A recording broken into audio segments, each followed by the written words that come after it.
A very good morning to all of you. So we are on chapter The Harappan Civilization. Today we are going to discuss our last topic of this chapter, which is decline of the civilization. Decline of the Harappan civilization. So what is the meaning of decline? Decline, which means decay, fall, loss.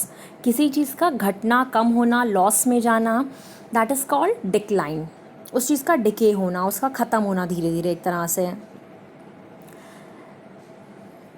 We cannot state with certainty as to how and when the Harappan civilization met its decline. Undoubtedly, such an extensive and developed civilization could neither meet its decline suddenly, nor could there be a single reason responsible for its downfall. On the basis of archaeological remains, it seems that Harappan civilization did not meet its end suddenly, it declined gradually. The process of its decline took almost 600 years. The timing was 1900 to 1300 BC. See, as we all know that Harappan civilization was such a big civilization, बहुत बड़ा civilization था, ठीक है. तो इसका जो downfall हुआ, जो डिके हुआ, वो सडन से नहीं हुआ, और ना ही हम कोई एक इसको सर्टेनिटी के साथ एकदम पर्टिकुलरली बता नहीं सकते कि ये ही रीज़न से हुआ. There so many reasons. एक ये आप कह सकते हैं कि मतलब हम इसे ये नहीं कह सकते कि सडन से ये ख़त्म हुआ. इसके पीछे रीजंस थे. ग्रेजुअली हुआ, वन बाय वन करके चीज़ें जो हैं ख़राब होती गई और ये सिविलाइजेशन जो है अपने डेक्लाइन की तरफ पहुंचता गया. There are some causes which are actually very responsible for the decline of the Harappan civilization. Number one, floods and earthquake. Flood which means बाढ़, और अर्थक्वेक जिसका मीनिंग होता है भूकंप. यहाँ पे बहुत बड़ा रीज़न है. There is a very big reason जो ये कहता है कि फ्लोड और अर्थक्वेक जो है रिस्पॉन्सिबल है इसके डिक्लाइन के लिए. Some scholars opine that flood and earthquake played a vital role in the decline of the Harappan civilization. The evidences found at various excavated sites suggest that the area was heavily flooded frequently. यहाँ पे हमें कुछ remains मिलते हैं, अवशेष जिसे हम कहते हैं, रिमेन्स या एविडेंसेस मिलते हैं, जिनसे हमें क्या पता चलता है कि बहुत ज़्यादा फ्लोड और अर्थक्वेक आने की वजह से, यानी कितनी ज़्यादा बाढ़ आ गई और अर्थक्वेक आ गया, सूखा पड़ गया पूरी तरीके से. तो ये एक बहुत बड़ा रीज़न है इस सिविलाइजेशन को डिक्लाइन करने में. Number 2 is shifting away of the Indus. Shifting away of the Indus. H.T. Lambrick opines that changes in the course of the river Indus caused the destruction of the important town. देखिए यहाँ पे जो H.T. लैम्ब्रिक है, उन्होंने ये assume किया, उन्होंने ये माना, उन्होंने ये समझा कि कुछ changes in the course of the river Indus नदी में चेंज आने के कारण जो है वो एक बहुत बड़ा रीज़न बना डिस्ट्रक्शन का. किसके डिस्ट्रक्शन का? टाउन्स लाइक मोहनजोदाड़ो जैसे टाउन्स का. Because of the shortage of water, क्योंकि इतना ज़्यादा आपका बाढ़ आ गया था, भूकंप आ गया, तो ऑलरेडी बहुत सारी चीज़ें ऐसी हो गई थी, सूखा पड़ गया था. तो because of the shortage of water, पानी के शॉर्टेज की वजह से the people of the surrounding food producing villages deserted the areas. Deserted the areas मतलब एरिया वीरान पड़ गए थे, सूखे पड़ गए थे बुरी तरीके से पानी के कमी के कारण. It happened many a times. As a result, all those areas whose fertility and prosperity depended on river water started becoming deserted and barren. However, the changing of course of Indus could be regarded as the cause of becoming Mohenjo-daro deserted, but it cannot be accepted as the sole factor for the destruction of the Harappan civilization. See, क्या हुआ था कि वहाँ पे बहुत ज़्यादा सूखा पड़ गया था, barren हो गया था एरिया, deserted हो गया था, वीरान हो गया था. फर्टिलिटी और जो भी कुछ ऐसे एरियाज थे जहाँ की फर्टिलिटी प्रॉस्पेरिटी डिपेंड करती थी किस पे? On river water. वो क्या हो गया? Started becoming deserted. वो भी सूखी पड़नी शुरू हो गई, बंजर हो गई, बिल्कुल बैरन हो गई. तो कहीं ना कहीं this is one of the important reason, but this is not only the sole reason.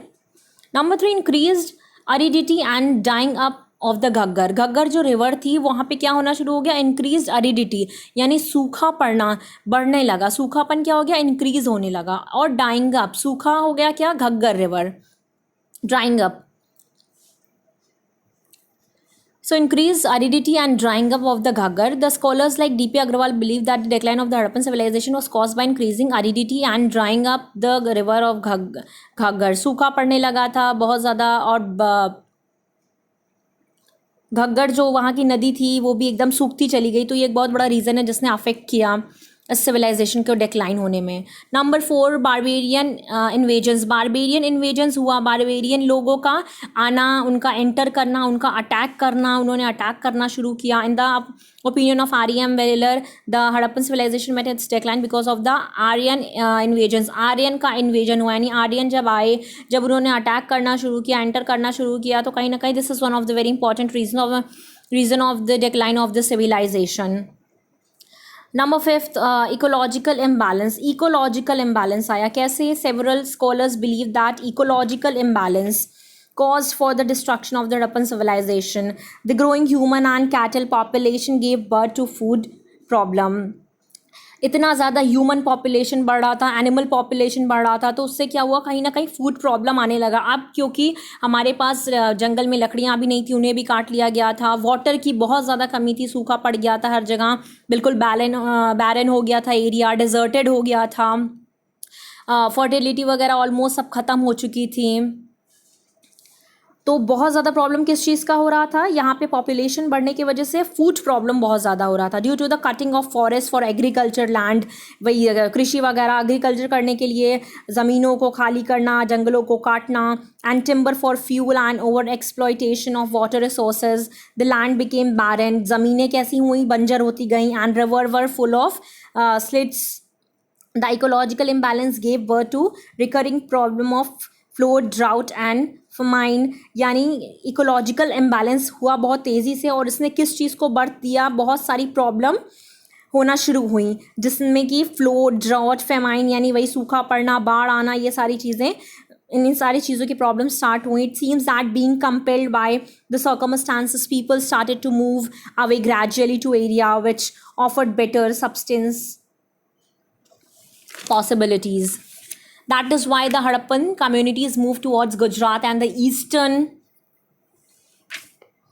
areas away from the Indus. We come to know from the evidence that most of the mature Harappan sites in regions like Cholistan had been abandoned by 1800 BC. At the same time, there was an expansion of population into new settlements in Gujarat, Haryana and western Uttar Pradesh. So the change such as the decline and abandonment of the cities indicate that a strong unifying element, probably the Harappan state, had come to an end. So these all are the very important reasons, these all are the very important factors which is responsible for the decline of such a huge civilization which is called Harappa. So these 5 reasons are very important. Like this, we come to understand about the decline of the civilization. So that's all for today. Thank you so much.